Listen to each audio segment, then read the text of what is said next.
Bien, pues vamos a comenzar. Y vamos a comenzar el final del estudio del Salmo 110. Pensé que iba a ser un estudio más corto, pero la verdad es que Melquisedec nos llevó mucho tiempo. Pero espero que haya quedado haya quedado todo claro. Todo lo que vimos, porque pues es muy profundo esa enseñanza, ¿no? Bueno, vamos a comenzar con una oración para que Dios nos guíe tanto este estudio de los Salmos como el estudio de la santidad, Miguel. Señor, te damos muchísimas gracias por este tiempo. Te damos muchas gracias, Señor, porque tú estás con nosotros. Gracias, Padre, porque aunque no pudimos estar en el mismo recinto, estamos ahora en otro también agradable.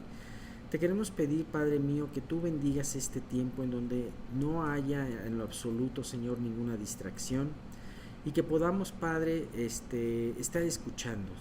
Guárdanos de todo ataque, guárdanos de toda situación, distracción, para poder trabajar de esta manera, Señor, y poder aprender el día de hoy lo que tú tengas para nosotros. Te queremos pedir por los que no han podido llegar, para que tú apresures sus pasos, y por los que se van a conectar vía remota, para que tú permitas, Señor, que ellos no tengan ningún problema en sus casas, y que también, Señor, pues la tecnología no nos falle el día de hoy. Pedimos todo esto y en el nombre de tu Hijo Jesús te lo pedimos. Amén. Bien, pues es muy claro este salmo, la referencia que se hace acerca de Jesús y cómo habíamos visto primeramente al Jesús Rey entronado por el mismo Dios, ¿no? En segundo lugar, vimos no solamente al Jesús Rey, sino también al Jesús sacerdote, ¿no? Y habíamos visto cómo era una situación muy peculiar. Gracias, Oscar. Una situación muy peculiar ver estos dos puntos en un gobernante, a Jesús, gobernante y además sacerdote, ¿no? Y vemos que todo esto, ¿cómo lo podríamos aplicar en nuestra vida? Pues el libro de Hebreos nos es muy claro, ¿no? Sabiendo que si tenemos un sumo sacerdote, ¿qué es lo que tenemos que hacer?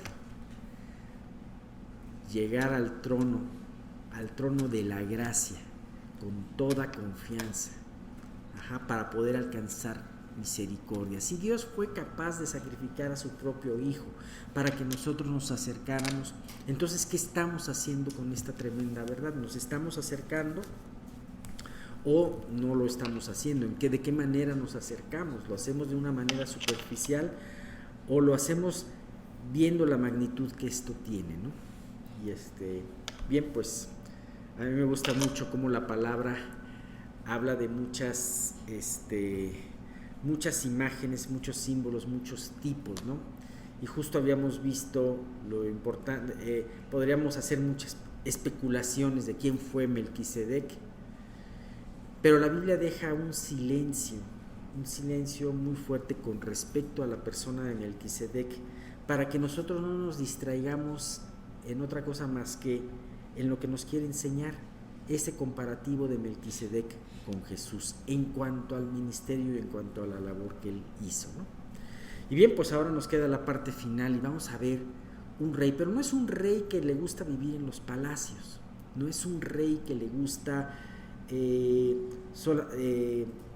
tener solamente tranquilidad en ese sentido, ¿no? Sino es un rey conquistador. Los judíos del Antiguo Testamento tenían este punto muy en cuenta. Tan es así que cuando llegó Jesús, ellos pensaban, los que creían en Jesús, pensaban que iba a restaurar todas las cosas. De hecho, el libro de Hechos, ¿cómo comienza el libro de Hechos? Cuando Jesús está hablando con sus discípulos, en esa despedida que él tiene. ¿Y qué se les ocurre preguntarle a los discípulos? Señor, ¿cuándo va a ser el tiempo cuando vengas vas a restaurar las cosas ahorita o cuándo va a ser el tiempo? Y Jesús, ayer veíamos con unos amigos que muchas veces nosotros preguntamos una cosa a Jesús y nos responde otra en su sabiduría. Y bueno, aquí les dijo algo muy importante.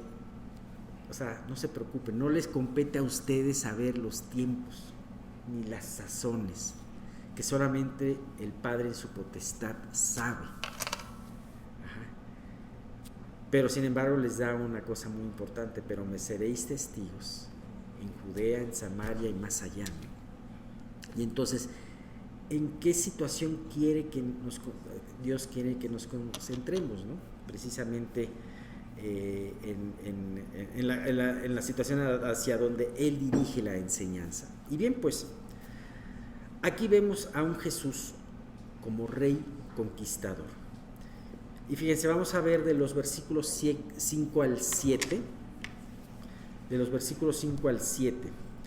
Dice del Salmo 110, dice: el Señor está a tu diestra, quebrantará a los reyes en el día de su ira. Juzgará entre las naciones, las llenará de cadáveres, quebrantará las cabezas en muchas tierras. Del arroyo beberá en el camino, por lo cual levantará la cabeza. ¿Se acuerdan que habíamos visto en uno de los versículos anteriores, en el 2? Dice: Jehová enviará desde Sión la vara de tu poder. Y habíamos visto que en esa entronización le dice esto a Jesús: desde Sión va a llegar la vara de tu poder. Y aquí lo vemos como un hecho y como un Dios que está utilizando la vara en lo que debe de ser utilizada. Quebrantará y juzgará, quebrantará a los reyes en el día de su ira. Yo me puedo imaginar volviendo a esa escena de los apóstoles, en ese tiempo en donde se van a restaurar en este tiempo todas las cosas. ¿Sabes qué significa la restauración de todas las cosas? Antes significa una limpieza, significa un juicio, significa lo que vamos a ver en los últimos días que nos lo detalla el Apocalipsis, un juicio completo. Para eso implica la restauración. Es como cuando tú vas a remodelar una casa y tienes que tirar muchas cosas para poder remodelarla adecuadamente. Es más, a mí me llama mucho la atención como personas te dicen: oye, mira, yo quiero que tú me pintes todo esto, pero esto yo veo muy bien la pintura, pero cuando le pintas esto ya quieren cambiar esta porque se ve mal con respecto a lo nuevo, ¿no? Entonces muchas veces para que quede una buena remodelación tienes que hacerla completa, ¿no? De la misma manera, esta restauración de estos tiempos, pues Jesús no pudo utilizar nada de lo contaminado, nada de lo que había estado siendo. Entonces esto significa e implica un juicio. Y al decirle Jesús: pero me seréis testigos aquí en la tierra, diciendo, va a haber un tiempo en donde ustedes van a ser testigos de la gracia y del amor de Cristo, es una excelente noticia. ¿Por qué? Porque Jesús estaba ampliando más y más su gracia. La gracia con la que Él vino la estaba extendiendo en su reino. Este iba a ser un reino de gracia. Bien, pues Él vino en su primera venida con debilidad y con gracia, como lo habíamos dicho. Sin embargo, en esto que dice aquí, lo veremos como ese rey conquistador que venga con poder y para juzgar y para destruir a los enemigos. ¿Sabes? Seguimos con el versículo, y en el versículo 6 dice: juzgará entre las naciones, las llenará de cadáveres, quebrantará las cabezas en muchas tierras. ¿Esa es la restauración? ¿Esto es lo que se hace antes de la restauración? Desgraciadamente son escenas que dices, es terrible, ¿no? Pero vemos a este Dios que viene en una segunda venida a reinar y a juzgar, a destruir a los enemigos. Esto nos recuerda un poco lo que es la batalla del Armagedón, ¿no? Algunos de los comentarios con respecto a este versículo nos hablaban de la batalla del Armagedón, ¿no? Cuando realmente el mundo se una, tanto el ejército del anticristo como los ejércitos de los reyes de Oriente se unan contra el Salvador, contra Jesús. Y me impresiona porque una vez más dice en este versículo, quebrantará las cabezas en muchas tierras. Esto se parece un poco a lo que dice, quebrantará a los reyes en el día de su ira, y dice quebrantará las cabezas. Los reyes y las cabezas son los líderes que en ese momento estén. Ahora, me llama mucho la atención porque se nos habla, y así como se nos habla aquí, se nos habla en el Salmo 2, de tanto el pueblo como de los líderes. Y vemos precisamente que muchas veces esos líderes te enseñan del estado en el que está el pueblo. Ajá. Y muchas veces los líderes que se tienen es porque de alguna manera es esa bendición o ese juicio que necesita el pueblo para ser quebrantado o para ser prosperado. Ese es un punto muy importante. Entonces a veces nos pueden conmocionar ciertas cosas que pasan, pero decimos, bueno, finalmente a Dios no se le ha ido de las manos los líderes que hay en el mundo, y es que está preparando algo. Ajá. Que Dios no quería que Israel tuviese rey. Es un ejemplo muy, muy claro. No quería que Israel tuviese rey. Sin embargo, cuando pidieron rey, Dios se los concedió. Y ellos decían, queremos ser como las otras naciones. No queremos ser una nación especial, ¿no? Y ok, lo van a tener. Y Dios le dijo a Samuel, les vas a dar el rey que ellos piden, pero les vas a testificar delante de ellos qué es lo que va a hacer el rey. Se va a llevar a sus muchachos a la guerra, se va a llevar a sus hijos y a sus hijas para poderles servir, a sus hijas. En pocas palabras, los va a hacer como una especie de esclavos. Todo lo mejor de sus tierras, de sus bienes, va a ser para la casa del rey. Ajá.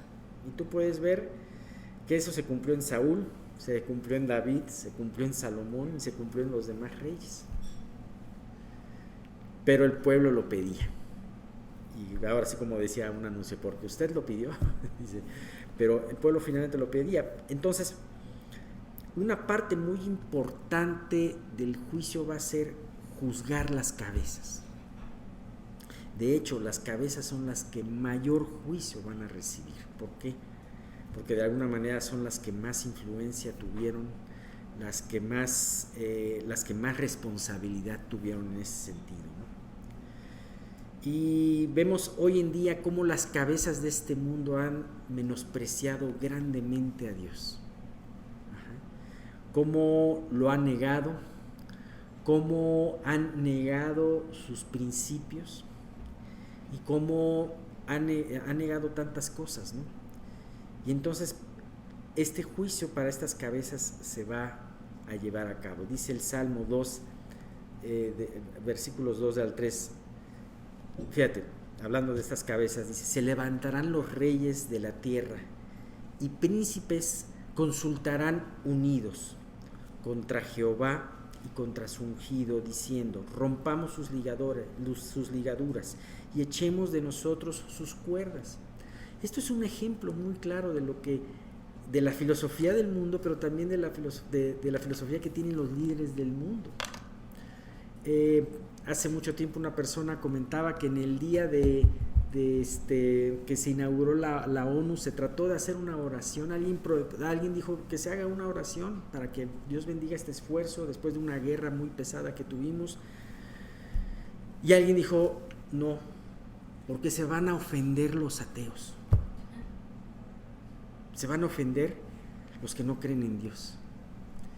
Y desde entonces es una serie de cosas, de muchas situaciones en donde es Dios, literalmente, como dice el Salmo 2, rompamos sus ligaduras y echemos de nosotros sus cuerdas, ¿no? O sea, solamente le faltaba decir estas cosas. Sí, oye, no.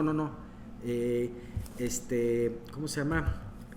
Propuesta denegada porque queremos echar de nosotros las cuerdas de Dios, ¿no? Bien.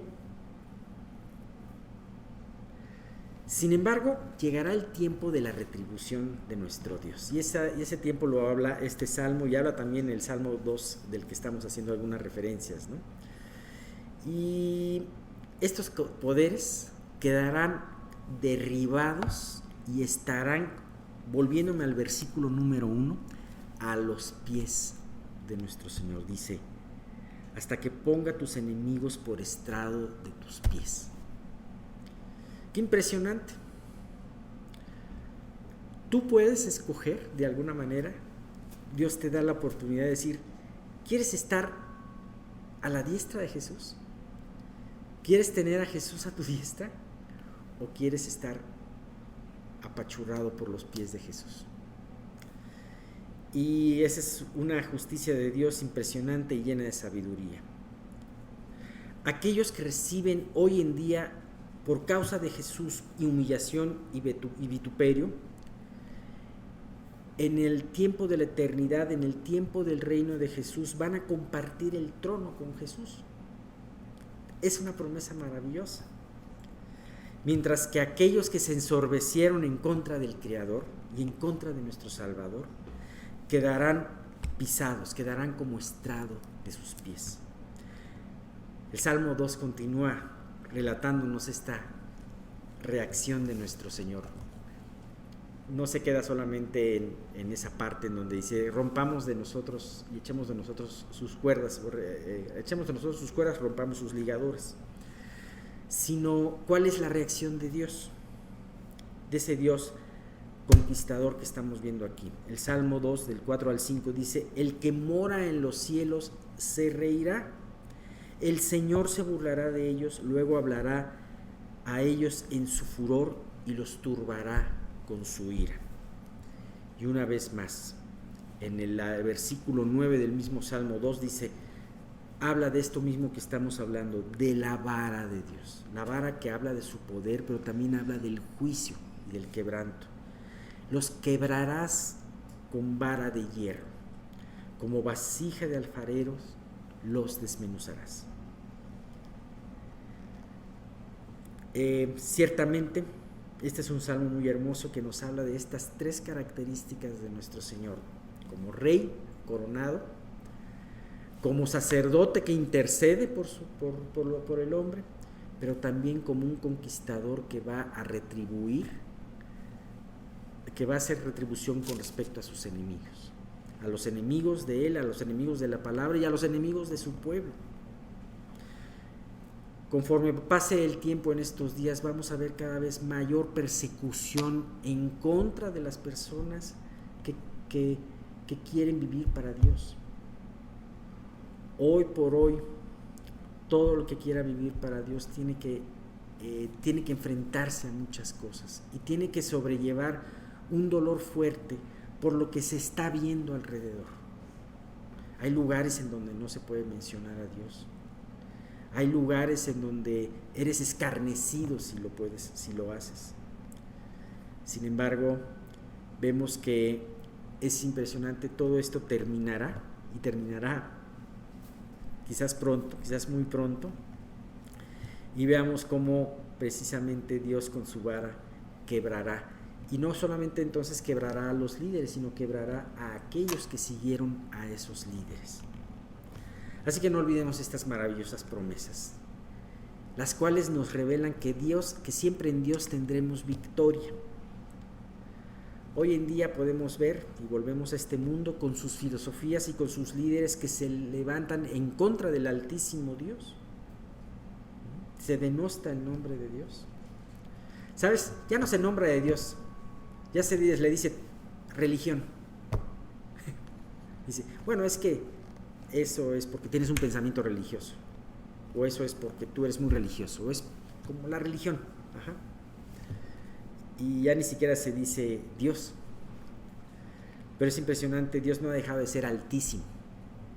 Habíamos hablado precisamente que la primera persona que dijo al Dios altísimo que se tiene registrado en la Biblia fue Melquisedec.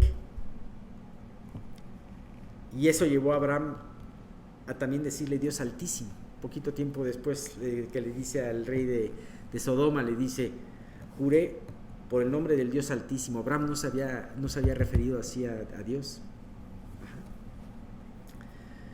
Sin embargo, ahora se denosta el nombre de Dios, pero seguramente a Dios le parece muy tonto y necio que el hombre se ponga en contra de él y que aún lo niegue. Como dice el Salmo número 2, Dios terminará, el Señor es el que terminará menospreciando y juzgando al hombre con vara fuerte. Ahora bien, nos falta un versículo nada más. ¿Cómo termina este salmo? Fíjate. Del arroyo beberá en el camino, por lo cual levantará la cabeza. Se me imagina a un guerrero que está en plena persecución con el enemigo y se agacha a recoger un poco de agua para refrescarse y seguir la batalla. Pero sin embargo, termina de esta manera, por lo cual levantará la cabeza. ¿Sabes? Esto habla de esa victoria contundente. La verdad es que muchas veces el pueblo de Dios ha tenido que agachar la cabeza en sumisión, en sufrimiento y vergüenza, mas ahora junto con su general es llevado a erguir la cabeza conociendo que la victoria está dada. No erguir la cabeza de orgullo, sino de confianza de que nuestro general, este rey conquistador del que habla este salmo, nos da esa victoria, ¿no? Lucas 21, 28 decía Jesús, cuando estas cosas, hablando de la persecución del futuro y de la segunda venida, decía, cuando estas cosas comiencen a suceder, erguíos y levantad vuestra cabeza, porque vuestra redención está cerca. Cuando en los campos de concentración los reos veían los aviones de los aliados, levantaban la cabeza y gritaban porque veían cerca su liberación. Muchos no llegaron desgraciadamente, pero la liberación estaba cerca. Se me imagina un poquito una escena de esas, ¿no? Romanos 8:31, ¿qué pues diremos a esto? Si Dios es por nosotros, ¿quién contra nosotros? Podemos ver que nuestra vida es una batalla y podemos ver que muchas veces en esa batalla bajamos la cabeza, pero Dios nos invita el día de hoy junto con Él a erguir la cabeza sabiendo que el tiempo está cercano y que la victoria es nuestra. Romanos 8:37, antes en todas estas cosas somos más que vencedores por medio de aquel que nos amó.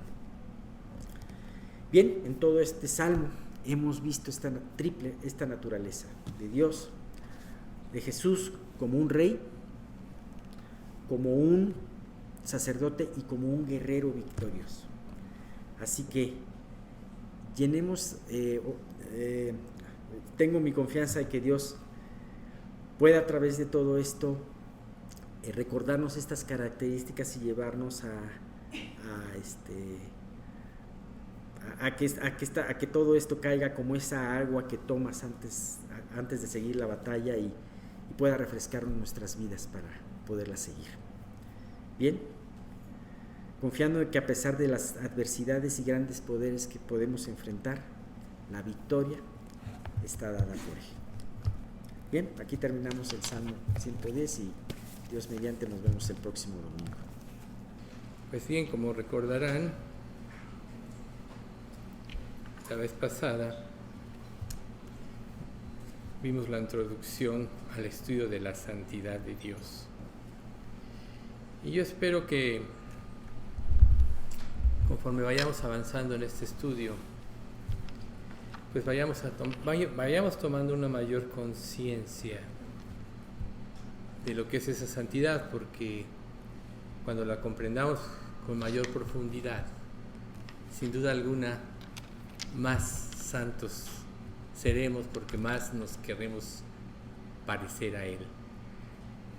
Recuerden que no hay nadie más sublime y más grande que Dios, y que Dios en su infinito amor para eso mandó a Jesús, para redimirnos del pecado y restablecer esa relación con Él. Pero no es lógico pensar que nosotros queramos tener una relación con Dios y pretendamos seguir en la vida llena de pecado en la que vivíamos, siguiendo nuestros propios caminos y nuestra propia voluntad. Entonces el objetivo de este estudio es que comprendamos precisamente con mayor profundidad lo que esto significa y que esto nos mueva a vivir una vida diferente. En algunos pasajes que me gustaría mencionar, claramente vemos cómo Jesús es Dios. Dice, no es que alguno haya visto al Padre, sino que aquel que vino de Dios, éste ha visto al Padre. O sea, Jesús reveló al Padre. Juan 6:46. Juan 8:38, yo hablo lo que he visto cerca del Padre, y vosotros hacéis lo que habéis oído acerca del Padre. O sea, Dios tenía ese contacto, Jesús tenía ese contacto directo con Dios porque era Dios.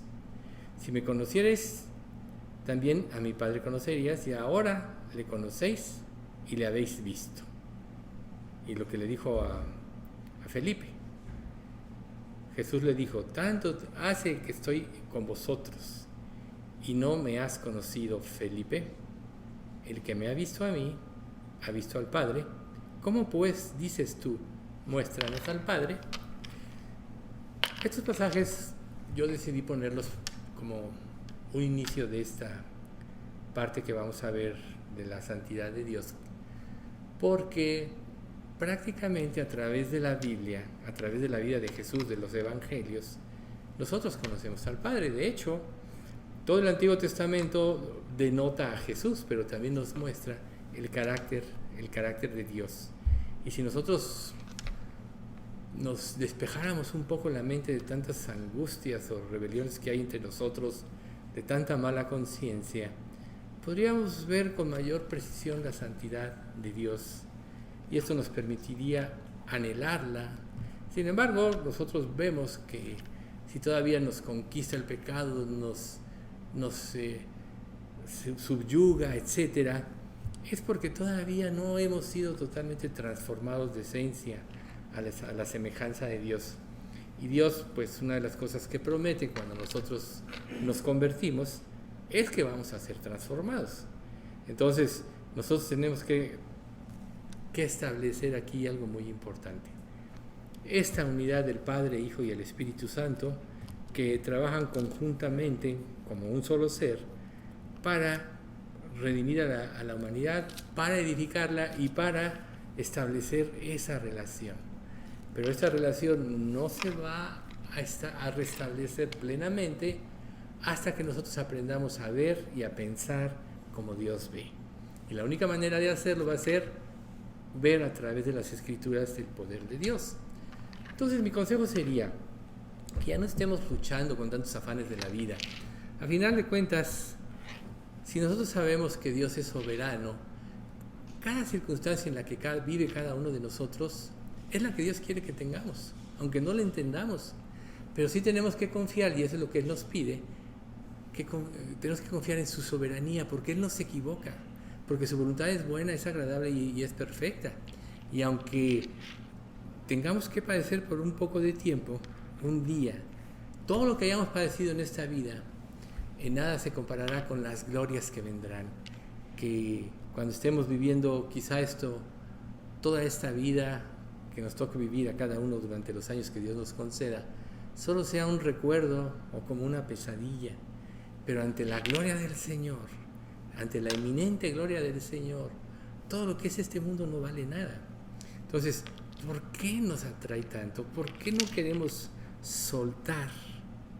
Porque no hemos podido comprender la grandeza de Dios.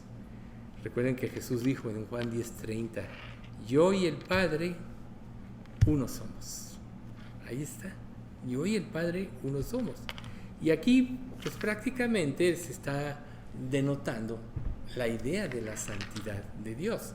O sea, Jesús, claro, se despojó a sí mismo, se hizo hombre, tomó forma de siervo, como dice el capítulo 2 de Filipenses, pero Él nunca hizo su voluntad como humano, siempre hizo la voluntad del Padre. Por eso es que le pudo decir a Felipe, el que me ha visto a mí, ha visto al Padre, porque Él reflejó. Ahora imagínense, si nos ponemos a pensar, ¿qué es lo que nosotros estamos reflejando de Dios ante el mundo que nos rodea?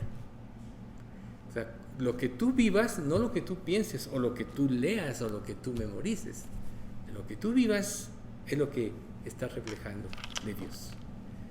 Sin embargo, el hecho de no cambiar no es culpa de Dios, es culpa nuestra, porque Él ya nos puso todo sobre la mesa. Recuerden, haciendo Él en vosotros lo que es agradable delante de Él por medio de Jesucristo.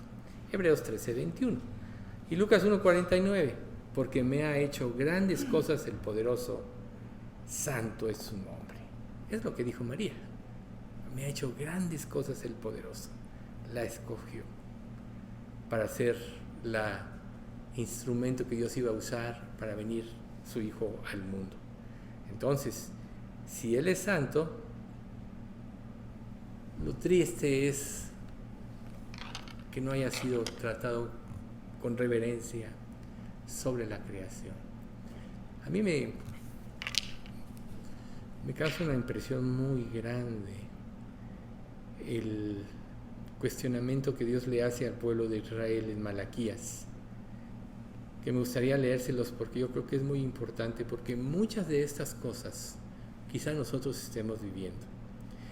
Dice: el Señor de los ejércitos celestiales dice a los sacerdotes, o sea, a los que representan a Dios. Recuerden, nosotros como hijos de Dios somos linaje escogido, real sacerdocio, nación santa, pueblo adquirido por Dios para que anunciemos las virtudes de aquel que nos llamó a su luz admirable. Un hijo honra a su padre y un sirviente respeta a su señor. Si yo soy su padre y su señor, ¿dónde está el honor y el respeto que merezco? Ustedes han tratado mi nombre con desprecio. No obstante, preguntan, ¿de qué desprecio? ¿De qué manera hemos tratado tu nombre con desprecio? Mostraron su desprecio al ofrecer sacrificios contaminados sobre mi altar. Entonces preguntan, ¿cómo hemos contaminado los sacrificios? Los contaminaron al decir que el altar del Señor no merece respeto. Cuando ofrecen animales ciegos como sacrificio, ¿acaso no está mal? ¿Y no está mal también ofrecer animales lisiados y enfermos? Intenten dar este tipo de regalos al gobernador y vean qué contento se pone, dice el Señor de los ejércitos celestiales. Adelante, supliquen a Dios que sea misericordioso con ustedes, pero cuando llevan esta clase de ofrendas a Él, ¿por qué debería tratarlos bien? Pregunta el Señor de los ejércitos celestiales. ¿Cómo quisiera que alguno de ustedes cerrara las puertas del templo para que esos sacrificios despreciables no fueran ofrecidos?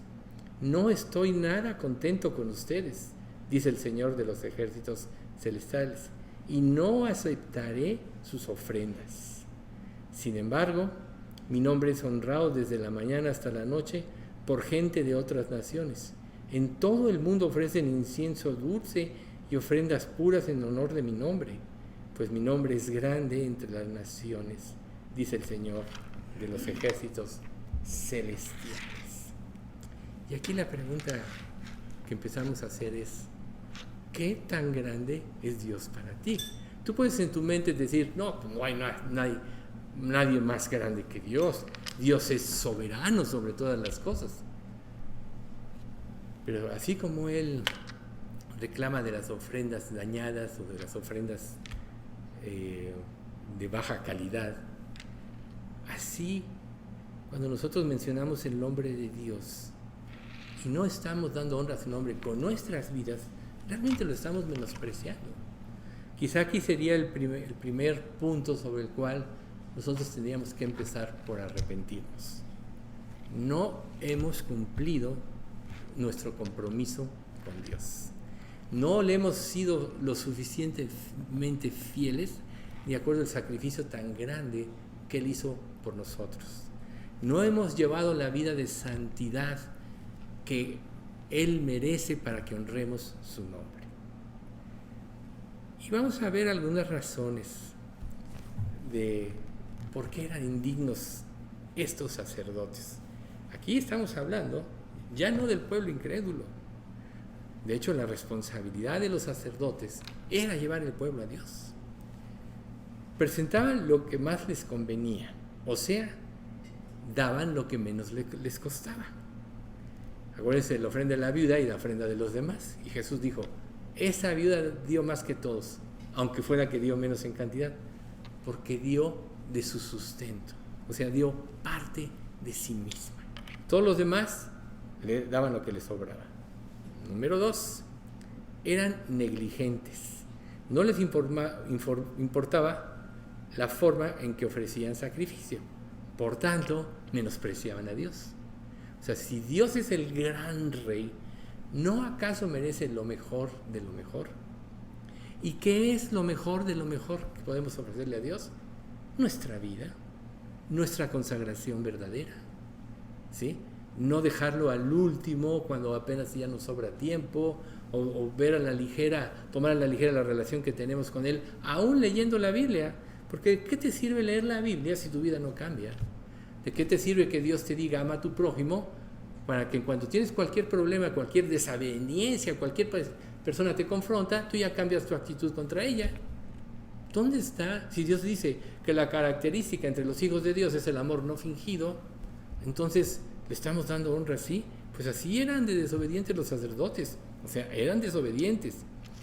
Hacían sacrificios a su manera y no como Dios había ordenado. Y así muchos hoy en la actualidad viven el cristianismo a su manera, a su conveniencia. Toman lo que les conviene y desechan lo que no les conviene. Sin embargo, se sienten muy espirituales, se sienten muy religiosos, cuando realmente debían estar llorando por el fracaso tan grande en el que están viviendo. ¿Acaso no Dios merece que tomemos el mayor compromiso con Él? ¿Y cuál es el mayor compromiso que puedes tomar con Él? Pureza y santidad en tu vida. Recuerden ustedes que el diablo es un experto en tratar con el ser humano y es un experto distractor. Nosotros podemos tener tiempos con Dios, pero cualquier cosa nos distrae. Y las cosas que nos distraen, se nos pueden ir horas tal vez, a veces. ¿Y cuándo o cuánto tiempo hace que no le dedicas a Dios horas de tu vida? Si solo dedicas un ratito de lo que te sobra, en un sentido, lo estás menospreciando y estás desobedeciendo lo que Él quiere, porque Él quiere la consagración verdadera. Si lo dio todo, recuerden esto, lo demanda todo. Si Él dio de lo que Él nos libró al dar a su Hijo, no hay una expresión más grande de ese amor.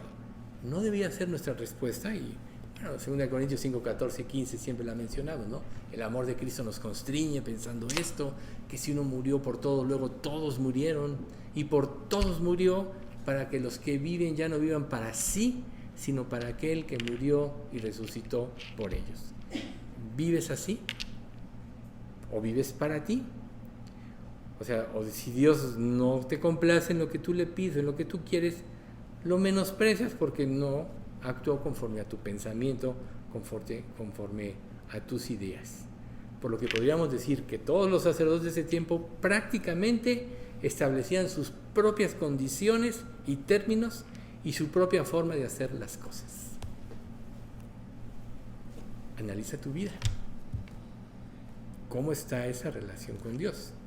O sea, ¿buscas hacer su voluntad o buscas que Él haga tu voluntad?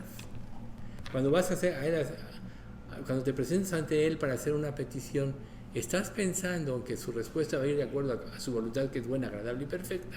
¿O que va a ir de acuerdo a lo que tus deseos, que muchas veces están amparados por vanagloria, generalmente, quieren? ¿Sí? Por lo que podemos concluir que todos estos hombres, y por eso viene esta reclamación tan grande, vivían su propia falsa religión. Nosotros aquí podemos decir, no, nuestra iglesia es bíblica, siempre se habla de la palabra, todo se sustenta con pasajes de la Biblia, y diciendo eso, oyendo eso, tú puedes estar viviendo tu propia religión. Porque si tú no estás conformando tu vida a lo revelado según la palabra, estás viviendo tu propia religión. Por tanto, El pueblo de Dios, recuerden, es responsable de reflejar el amor de Dios, sus actitudes, su compromiso. Hace rato Alex dijo Romanos 8:31, ¿no? El que no escatimó a su propio Hijo, sino que lo entregó por todos nosotros, ¿cómo no nos dará también con Él todas las cosas? Es lo que Dios nos ofreció en Cristo.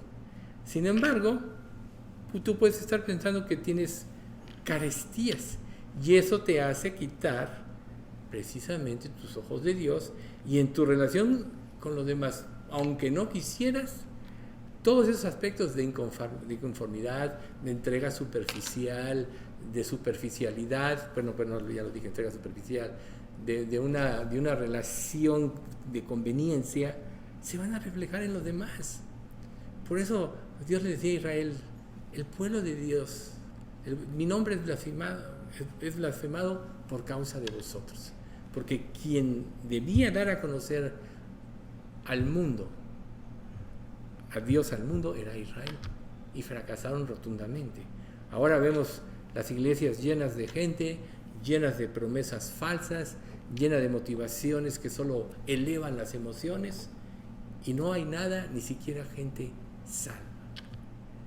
Pero lo importante es que cuando Dios hace esta exhortación, dice, recuerden, no estoy nada contento con ustedes. ¿Qué más quieres que Dios te diga? No está contento con tu vida si tu vida no es como la de Cristo. Entonces, nosotros debemos tratar de meditar en esto para no caer en la condición que tenían los sacerdotes de aquel tiempo. Recuerden que en Mateo capítulo 5 dice, si vuestra justicia no fuese mayor que la de los escribas y fariseos, no entraréis en el reino de los cielos. Así. O sea, ellos ya estamos viendo cómo vivían. Si tú no superas esto, y lo obvio, si eres salvo producido por el Espíritu Santo, quiere decir que no eres salvo y no entrarás en el reino de los cielos. ¿Sí? O sea, si representamos a Dios, el reflejo de su carácter y sus actitudes, reitero, deben de vivir en ti y deben ser transmitidos.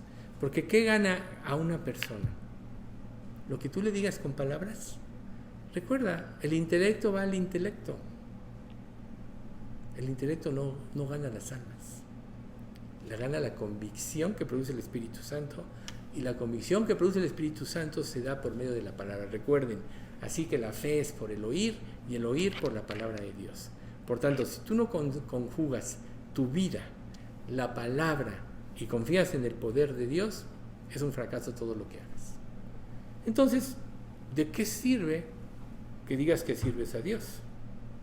Pero si tú tratas todo eso con indiferencia y ligereza, entonces te vas a asemejar a los sacerdotes del tiempo de Malaquías, que recuerden, Malaquías es el último libro del Antiguo Testamento, donde Dios termina exhortando al pueblo a que llevaran una vida diferente o haciéndoles ver la vida que llevaban. Entonces, recuerden ustedes que uno de los objetivos primarios o primordiales, mejor dicho, de leer la Biblia es purificar nuestros corazones, nuestras mentes de mala conciencia. Tenemos que ser lavados con agua pura, como dice Hebreos capítulo 10, si mal no recuerdo. Entonces, lavados nuestros cuerpos con agua pura para purificar nuestros corazones de mala conciencia y tener una relación con Dios. Si no pasa nada cuando tú lees la Biblia, la estás leyendo superficialmente.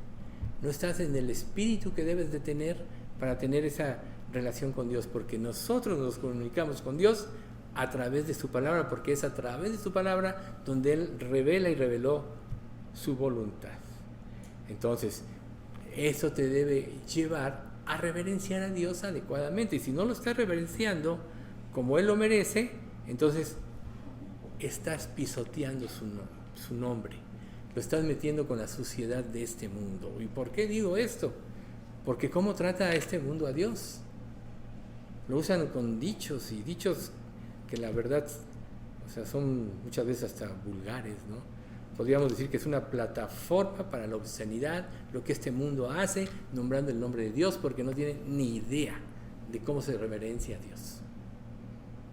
Pero recuerden a Jesús, cuando entró en el templo y vio a los cambistas y todos los que vendían los animales, etcétera, cómo se indignó. ¿Por qué? Porque su casa debería ser una casa de oración. ¿Y qué dijo él? Le habían hecho cuevas de ladrones. Y en estos días estamos pasando por un proceso de este modo.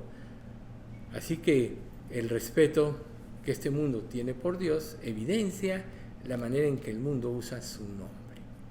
¿Y dónde van a tener ellos un parámetro? ¿Dónde van ellos a generar una convicción si tú te sumas a ellos o si tu vida no es transformada? Cuando dice en Timoteo, todo el que quiera vivir piadosamente en Cristo Jesús padecerá persecución, lo dice porque la vida de un creyente que vive para Cristo, su santidad, debe evidenciar el pecado de las otras personas. Si tu santidad no está evidenciando el pecado de la gente con la que tú te rodeas, entonces estás fracasando, porque no hay distinción, eres como todos. La religión que profeses, ¿cuál? No importa, es tu religión. Pero recuerden, solo hay una religión verdadera. Y es la que Dios produce a partir de la salvación y por medio de su Espíritu Santo. Y si la produce por medio del Espíritu Santo es porque tienes que vivir de acuerdo a lo revelado por el Espíritu Santo. ¿Y qué es de acuerdo a lo revelado por el Espíritu Santo? Entendiendo primero esto, que ninguna profecía de la Escritura es de interpretación privada, porque nunca la profecía fue traída por voluntad humana, sino que los santos hombres de Dios hablaron siendo inspirados por el Espíritu Santo. O sea, es la palabra, es ahí. Entonces, si tú no conformas tu vida a la palabra de Dios y estás día a día clamando porque Dios transforme aquellas áreas de rebelión, aquellas áreas superficiales, aquellas áreas de indiferencia, las cuales te está haciendo consciente la palabra que vives, ya fracasaste. Vas a ser como un fariseo. ¿Conocían las Escrituras? Claro que sí, pero nunca rindieron sus corazones a Dios. No va a haber ni reverencia, ni asombro ante Él. ¿Por qué creen que Isaías dijo, ¿quién ha creído a nuestro anuncio? ¿Sobre quién se ha revelado el brazo de Jehová? Entonces, si por ejemplo nosotros hiciéramos algunas preguntas ahorita aquí, o sea, ¿en qué consiste la prioridad de la iglesia? Quizá algunos responderían, el evangelismo, claro, ir por todo el mundo y predicar el evangelio. Otros, no, pues obras sociales, vamos, hagamos esto, hagamos lo otro. Otros, nutrición espiritual. Así tú vienes aquí a nutrirte espiritualmente. Pero, ¿alguna vez alguno se ha preguntado cuáles fueron las prioridades de Jesús? Honrar al Padre. Yo creo que tenemos que empezar por aprender a honrar a Dios con nuestras vidas. Por eso volvemos al pasaje de Malaquías. Ustedes no me honran con los sacrificios, no me honran con la forma de vivir, no me honran con la forma de actuar. ¿Sí?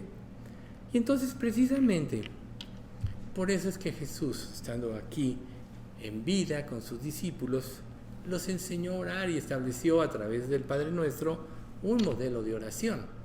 Recuerden, pues en la religión que la mayoría aquí tuvimos, pues nos memorizamos el Padre Nuestro. Yo me lo memoricé. Pero una de las cosas que empecé cuando yo me convertí, cuando yo era autodidacta de la Biblia, dije, ¿qué sentido tiene esto? Entonces empecé a tratar de analizar cada término para que pudiese yo entender más la profundidad. Y claro, ya después sí entendí con claridad que es un modelo, es un principio. Entonces Jesús empezó diciendo, cuando tú ores, entra en tu aposento y cerrada la puerta, ora a tu Padre que está en secreto. O sea, es entre tú y Dios primero. Establecer o restablecer la comunión que debes tener. Luego dice, Y tu Padre que está en lo secreto, que ve en lo secreto, te recompensará público. Y luego, orando, no uséis vanas repeticiones, como los gentiles que piensan que por su palabrería serán oídos. O sea, muchas personas, aún sin estar repitiendo, pues ahora sí que te rézate tantos Padres Nuestros y tantas otras oraciones que no tienen ningún sentido, tienes que tomar conciencia de lo que tú estás, con quién estás y a dónde quieres llegar con lo que estás, ¿sí? Entonces, cuando tú empiezas a hacer vanas repeticiones, te vuelves solo un merolico. Ni vas a transmitir lo que realmente quieres, o mejor dicho, vas a tratar de transmitirle a Dios lo que realmente quieres y no vas a discernir nunca su voluntad, ¿sí? Entonces ya Jesús dice, vosotros pues oráis así. Entonces, lógico, empieza por Padre nuestro que estás en los cielos, ¿sí? O sea, Padre nuestro que estáis en los cielos. Representa una petición, o sea, no una petición, sino un reconocimiento de quién es Él, dónde está y dónde estamos nosotros. En el cielo, absolutamente se adora a Dios. En la tierra, no. Entonces, cuando dices, hágase tu voluntad en la tierra como en el cielo, o sea, tú dices, bueno, la tierra no honra a Dios realmente, o sea, la humanidad como tal no honra a Dios. La mayoría de las religiones que actualmente profesan el cristianismo no honran a Dios, porque quieren hacer solo su voluntad. Entonces, lo primero que tienes que concientizar es, yo quiero honrar a Dios. ¿Y cómo lo vas a honrar? Vamos al mismo punto, haciendo su voluntad, reverenciándolo como Él merece. Si tú no estás haciendo esto, entonces ya estás fracasando. Entonces, la primera petición representa un acercamiento a Dios. Dime una cosa, cuando tú tratas con una persona, si no tienes una relación estrecha o íntima, ¿tienes confianza con ella? No. Aún te puede invitar a tu casa y si tienes sed, no puedes agarrar, te paras y agarras un vaso y te sirves un vaso de agua porque no tienes confianza. A lo mejor si no te ofrecen ni siquiera tomas agua y te estás muriendo de sed. ¿Pero qué hace la confianza? Es como decirte, mi casa es tu casa. Y si verdaderamente te lo ofrecen de esa manera y así lo sientes, entonces tienes la libertad de tomar un vaso de agua. Así es la relación con Dios. ¿Cómo puedes tú tener confianza con Él si todavía hay pecado que te separa de Él? Todavía hay formas de rebeldía en tu vida que has sostenido, que te impiden la verdadera felicidad. A veces nosotros sostenemos una forma de rebeldía pensando que esa es nuestra felicidad, pero ese es el engaño más grande en el que podemos caer, porque la verdadera felicidad solo puede existir si tienes una relación íntima y estrecha con Dios, motivada por una limpia conciencia, limpiada por la sangre de Cristo. La felicidad no es un estado de situaciones físicas o materiales, es un estado espiritual. Por eso dice, Dios es espíritu, Juan 4:24, y los que le adoran en espíritu y en verdad es necesario que adoren. Pero ¿cómo vas a adorar tú de esta manera si ni siquiera eres un ser espiritual? A lo mejor ni siquiera estás seguro si eres salvo. ¿Cómo vas a adorar a Dios como debe de ser?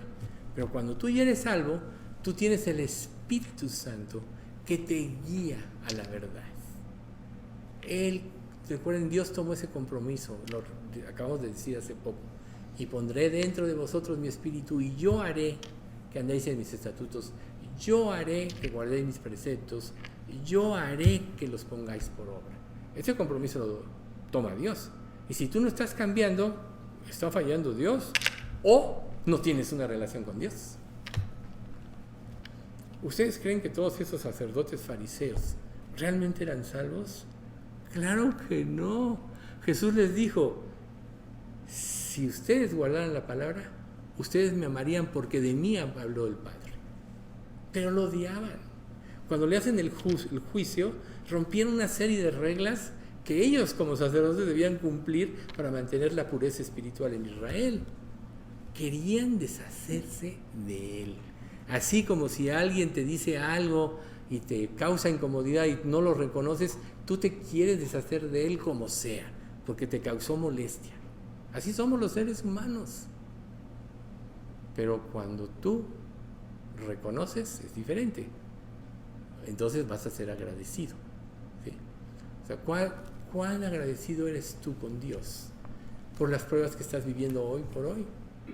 A veces nos podemos concentrar en nuestro dolor, en lo que sufrimos, etcétera, pero realmente tendríamos que vivir en gratitud creciente, y eso amainaría nuestra situación. ¿Por qué? Porque Dios se equivoca. Dice un pasaje: no le atribuyas a Dios despropósito alguno.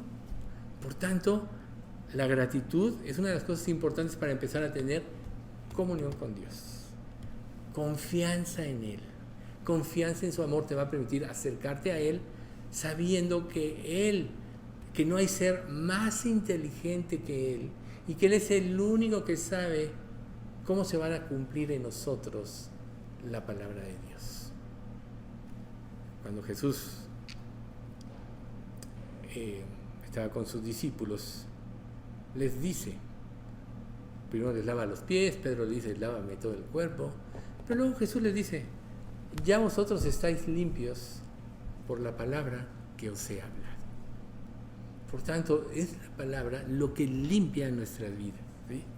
Es la palabra lo que nos da una conciencia de la realidad de las cosas, no de nuestra realidad basada en emociones, mentiras y deseos y vanagloria, sino en el punto de vista de Dios, que es el correcto, desde todos los ángulos es el correcto. Por tanto, lo que revela la palabra de Dios, Él la pone en el lugar más alto. Has engrandecido tu nombre y tu palabra por sobre todas las cosas. Por tanto, está haciendo la palabra para ti esa guía, y la has engrandecido por sobre todas las cosas, que incluye tu voluntad, incluye tu perspectiva de la vida, incluye tus deseos, etc. Es por sobre todas las cosas. Si tú la honras, ella te honrará. Si tú la engrandeces, ella te engrandecerá, porque te hará sabio. Cuando Dios le dice a Israel, vosotros sois dioses, exhortando a estos fariseos, es que tú te crees Dios. ¿Y que la Biblia no declara que por haber recibido la palabra de Dios les dice Dios, ustedes dioses sois? Porque era una revelación, ¿sí? O sea, el sermón del monte, vosotros sois la luz del mundo. Una ciudad asentada en un monte no se puede esconder, ni se enciende una luz y se pone debajo de un almud, sino sobre el candelero, y alumbra a todos los que están en casa. ¿Cuál es esta luz? El Evangelio. Es el Evangelio, esta luz. Por tanto, cuando tú no vives el Evangelio, es como si le pusieras debajo de un cesto. Tu luz no está alumbrando delante de los hombres. ¿Y qué dice más adelante? Sí, y que ya habla de los fariseos, ¿no? Oísteis que fue dicho,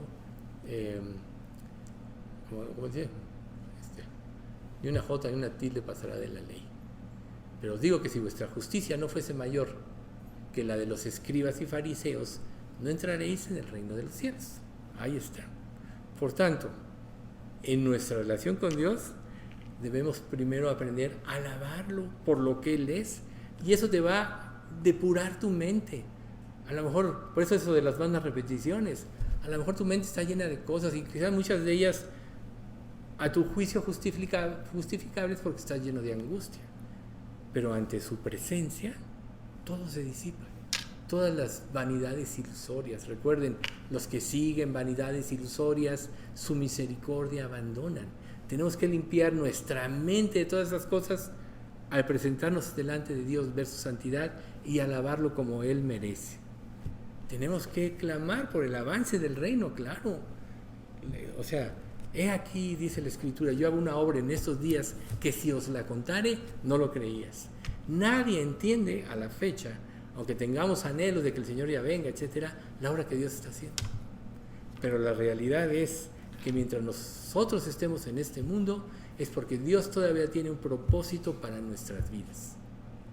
Y yo creo que tenemos de poner nuestra mente y nuestros pensamientos, nuestras emociones y todo en cuál es ese propósito. Creo que me estoy moviendo esto, ¿verdad?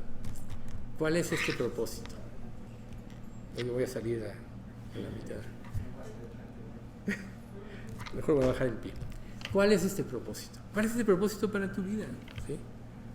Lo entendemos teóricamente, pero de conocer y hacer, recuerden, no son los oidores de la ley los justos ante Dios, sino los que cumplen la ley serán justificados. Y dices, ¿y cómo? ¿Por obedecer voy a ser justificado? No, por creer en Cristo eres justificado, y porque estás en Cristo vas a cumplir la ley, porque el Espíritu Santo te va a llevar a eso. O sea, es quien cumple la ley. Entonces, Él promete ayudarnos en nuestras luchas diarias. Él promete darnos lo necesario para cumplir el propósito. Recuerden, busca primero el reino de Dios y su justicia, y todo lo demás vendrá por añadidura. ¿Cuántas veces nosotros no nos concentramos en temores hacia lo que vamos a tener o lo que nos falta, y no nos damos cuenta que a lo mejor Dios no nos da algo porque no nos conviene? Y nosotros pensamos que lo que le estamos pidiendo a Dios lo necesitamos, lo merecemos, etc. Y Dios no nos los da porque no nos conviene. Si tú realmente pusiste tu vida en las manos de Dios, Él te va a dar en cada momento de tu vida, en cada etapa de tu vida, lo que te conviene para que tú vayas a la consagración, para que tú vayas a la santidad, porque Él es santo. Recuerde, esa es la que estamos viendo. Dios es santo. Entonces no podemos relacionarnos libremente con Él de manera que toda petición Él la conteste si somos diferentes a Él. Jesús dijo, hasta ahora nada habéis pedido en mi nombre, pero pedid para que vuestro gozo sea cumplir. ¿Sí? Estas cosas os escribo a vosotros para que sepáis que tenéis vida eterna. Y sabiendo que tenéis vida, y para que sepáis que tenéis vida en su nombre. Y esa es la confianza que tenemos en Él, que si pedimos una cosa conforme a su voluntad, Él nos oye. Y si sabemos que Él nos oye en cualquier cosa que pidamos, sabemos que tenemos las peticiones que hayamos hecho. Entonces, ¿por qué entras en un conflicto cuando pides algo y Dios no te lo da? Solo hay una razón: no está conforme a su voluntad. Porque todo lo que esté conforme a su voluntad, Él te lo va a dar. Porque Él compromete su nombre. Recuerden lo que dijo Israel: no lo hago por vosotros, oh casa de Israel, sino por amor de mi santo nombre, el cual ha sido blasfemado por nosotros entre los gentiles. Dios va a cumplir todo lo que promete. Entonces, ¿qué puede privarnos de ver a Dios en su santidad y de tener esa santidad nosotros también? La desconfianza. La desconfianza. La desconfianza. ¿Qué tanto confías en Dios? Si en verdad pusiste tu vida en las manos de Él, ¿por qué te quejas? ¿Por qué desconfías? ¿Y no sabes que eso te impide verlo como Él es? Si plenamente confiaras en Él, no te sería difícil ser santo como Él es santo. Ni te sería difícil amar su santidad y tratar de vivir en ella. Entonces aquí estamos nosotros en un punto crucial, diría yo. ¿Qué tanta confianza tienes en Dios? Porque si tienes confianza, te podrás relacionar con Él libremente. A lo mejor la prueba que estás viviendo es por falta de confianza, y hasta que no digas sea tu voluntad y no la mía, no se va a cumplir el propósito de Dios. Y ahí estás luchando porque Dios haga tu voluntad y no la de Él. Amar la voluntad de Dios es entregarse a lo que Él traiga a tu vida, aún a las pruebas y la disciplina en la que vivamos. O sea, todos seremos probados en la vida. No hay creyente que no sea probado. O sea, si Jesús, siendo Dios, dice la Biblia, por lo que padeció aprendió la obediencia, ¿cuánto más nosotros imperfectos seremos probados? Pero ¿cuál va a ser el resultado de ser probado? Que Dios va a depurar nuestra mente de cosas vanas, de cosas egoístas. Y entonces vamos a poder vislumbrar la santidad de Dios. Entonces es ahí precisamente donde cuando nosotros decimos, volviendo al Padre Nuestro, santificado sea tu nombre, le estamos dando el mayor honor y la mayor reverencia. No es una palabra sin sentido, ¿sí? ¿Y qué viene como consecuencia? Venga tu reino. Venga tu reino. Es lo que quisiéramos, que Dios ya reinara sobre la tierra. Recuerden, la creación gime a una esperando la liberación de los hijos de Dios. Gime a una. La creación también está sujeta a maldición a causa de la desobediencia. Pero si el Señor prácticamente está haciendo un trabajo para establecer su reino, para hacer nuevas todas las cosas, recuerden lo que dice Pedro: todos los elementos al fuego serán destruidos y toda la tierra y las obras que en ella hay serán deshechas. ¿Por qué Dios tiene que destruir todo en este mundo? Porque todo tiene un fundamento falso. Si lo va a hacer en la tierra, ¿acaso no lo va a hacer en sus hijos? Tiene que destruir todo fundamento falso en nosotros. Por eso son las pruebas. Aún podemos tener nosotros falsos motivos para servirle, tener reconocimiento ante los demás, etcétera, tratar de tomar el control de las cosas. No, el que sirve a Dios debe darlo todo sin esperar nada, porque si das y esperas, ya no es honesta tu entrega. Dios dio todo por ti y le entregaste, al entregarle tu vida le diste todo. Entonces, ¿por qué reclamarle a Él? Entonces, volvemos al punto que cuando volvemos al punto del santificado sea tu nombre, muchas veces puede sonar como parte de un himno o de un acercamiento, pero tu nombre sea santificado es diferente, en el sentido de el deseo de nuestra vida debe ser poner en alto a Dios y por sobre todas las cosas con nuestra vida. Eso es lo que Dios quiere de nosotros. Y entonces es ahí cuando vendrá el reino de Dios. Nunca vendrá donde su nombre no sea considerado santo. Por eso Dios tiene que hacer una depuración. Por tanto, aplicándolo a tu vida, Él no se manifestará plenamente en tu vida mientras no lo reverencies como realmente es. No se va a manifestar. No hay comunión de la luz con las tinieblas. Andarán dos juntos si no estuvieran de acuerdo. Ahí está. ¿Por qué me llamáis Señor, Señor, y no hacéis lo que yo os digo? Entonces, de Isaías, ¿no? Se mostrará piedad al malvado y no aprenderá justicia. En tierra de rectitud hará iniquidad. Nadie puede, por eso dice que nadie puede ostentar o ver a Dios y vivir. Pero cuando Dios marcó el camino a través de Jesucristo, también dice la Escritura: el que ande por este camino, por torpe que sea, no se extraviará. ¿Pero de qué caminos hablamos? Del camino de su voluntad revelada y de la obediencia. Un camino, si tú no sigues las indicaciones, te pierdes. Hoy hay muchos creyentes perdidos en cuanto a su vida y la dirección de su vida, porque no han seguido el camino de Dios. Entonces, si el cielo es un lugar donde Dios debe ser reverenciado en tu vida aquí en la tierra, y entonces tu vida cristiana será fructífera y próspera. No importa que en este mundo no te reconozcan, a lo mejor uno de tus tropiezos es esperar que te reconozcan. Ya quitaste los ojos de Dios, y los pusiste en ti. Porque lo único que debemos de pretender es que Dios nos reconozca. Entonces, cuando tú luchas por ti mismo, ya te desviaste. Porque ya no vas a poder honrar a Dios como Él lo merece.